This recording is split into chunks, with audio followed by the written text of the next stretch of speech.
Hey, gonna try that again.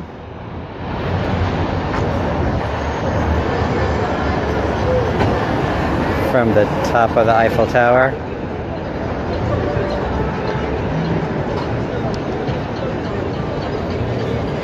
Right there, holding up the whole tower. And let's turn it around. We are in France. This is not a joke. This is for real. Right by the Eiffel Tower. Okay, let's check that back out. Over there. Now, I really wish I was reporting live from the top of the Eiffel Tower, but I'm just reporting live from right below the Eiffel Tower. And this is where we are.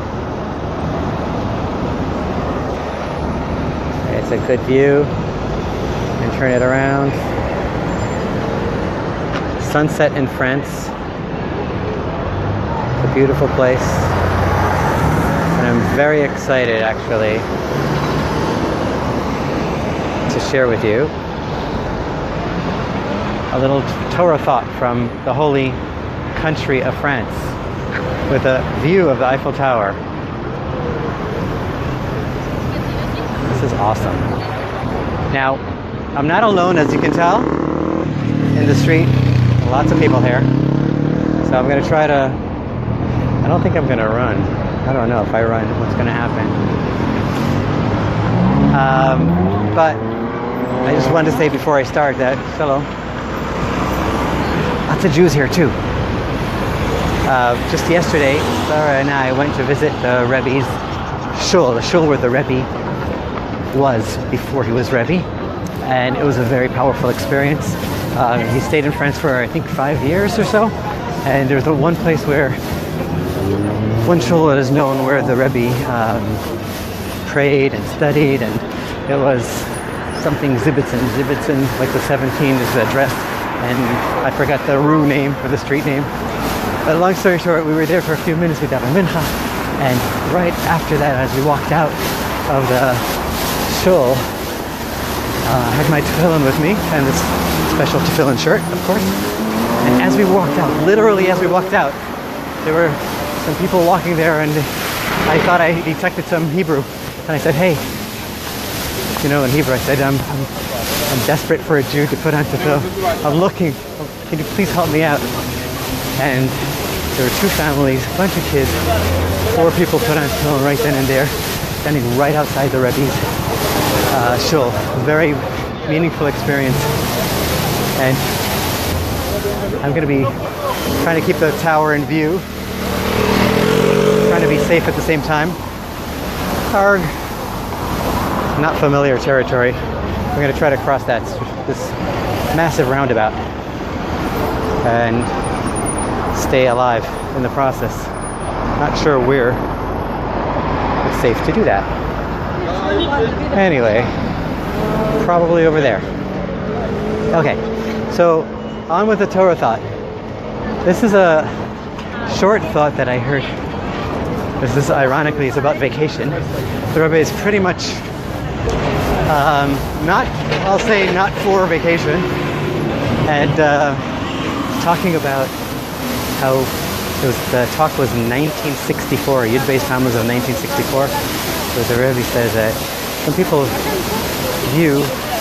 go to vacation, and the reason they go on vacation is to rest their bodies from the strain that the bodies have, so that the body can rest and have more energy to continue on further.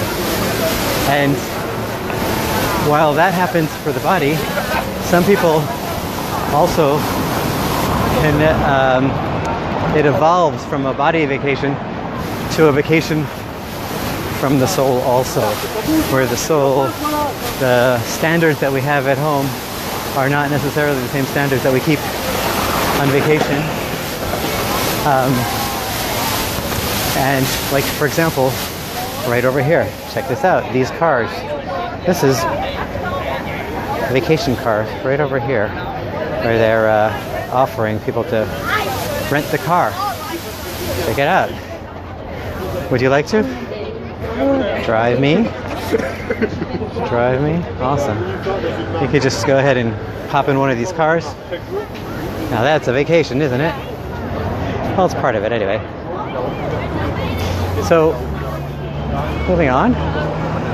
Hey.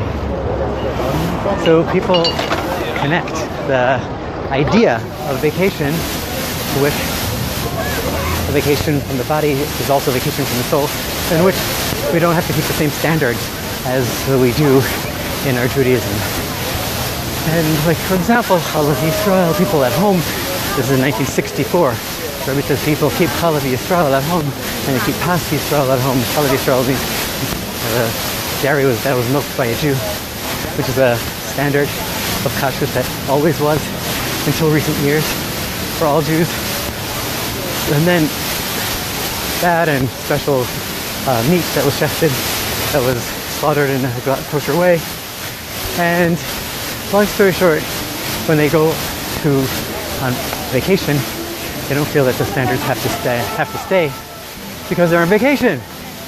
So the Rebbe says, you know, a person wants to go on vacation. Why are people even going on vacation? He says he doesn't have the strength to go on vacation, doesn't have the money to go on vacation, doesn't know where to go. But when you come to, but there's a mitzvah in the Torah. It says, Ushmartem es nefshechem. You have to guard your soul, guard your lives. And the Rebbe says that because of that, people think that they have to go and vacate. So the Rebbe says you can guard your life staying at home fine too. But then a person might claim, oh yeah, but there's another mitzvah that a person has to, when you come to a place, you have to act like the people of the place. Like for example, like when in Rome, etc. So the Rebbe says, though, in America, when July 4th comes around, you got to get out of there because it's socially accepted that you need to leave on July 4th. And if you don't leave, you're going to ruin your social status, you're going to ruin your credit with the bank. It's just not the same. So you have to go. So basically, long story short, and then the Rebbe said also that, so more recently God was, in his infinite kindness, he created this concept where many people go together and groups of Jews go together, so it's easier. So I think it was referring to the bungalow colonies in New York. And the Rebbe said, so there's so many Jews, they could even bring the cow with them, so they could have Chalav Yisrael. Awesome.